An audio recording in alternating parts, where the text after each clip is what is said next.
L'histoire, c'est que j'ai jamais postulé chez Anomia en fait. À ce moment-là, j'étais en cours, c'était d'ailleurs le dernier cours de l'année, et j'ai un de mes copains qui me montre une offre de stage chez Anomia. Et il était lui-même élève avocat, et il me dit regarde, c'est une super boîte, moi je suis leur podcast depuis 2 ans, et je connaissais pas du tout. Et en fait, j'étais en train de suivre le cours, et du coup, je lui ai dit bah écoute, pour l'instant, c'est pas le moment, laisse-moi tranquille. Et finalement, il m'a demandé mon CV, ma lettre de motivation, il l'a un petit peu réécrite, et puis il a postulé à ma place. Il a demandé mon accord juste avant de envoyer mon CV et ma lettre de motivation.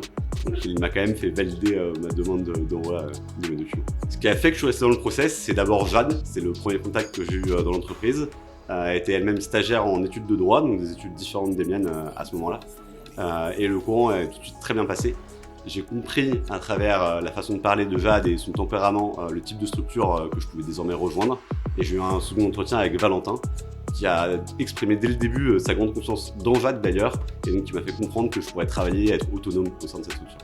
Ce que j'ai fait dans mon stage, c'est des missions assez transverses, et c'est ce qui a été très agréable, c'est que j'ai pu comprendre assez rapidement comment fonctionnait le travail de chacun dans l'entreprise, chaque pôle, et j'ai pu les aider justement dans les missions, dans leur quotidien. J'ai pu autant aider Louis sur certaines problématiques, qui est le responsable marketing de la société, que Valentin, qui était plutôt porté sur le commercial, ou que Jérôme, qui lui pour le coup avait des missions de conseil, et donc parfois par exemple des slides à revoir, à retravailler. La différence avec une autre entreprise, c'est qu'on m'a tout de suite laissé en autonomie et qu'on m'a laissé des libertés. On m'a également donné le choix de savoir sur quelles compétences je pouvais me développer.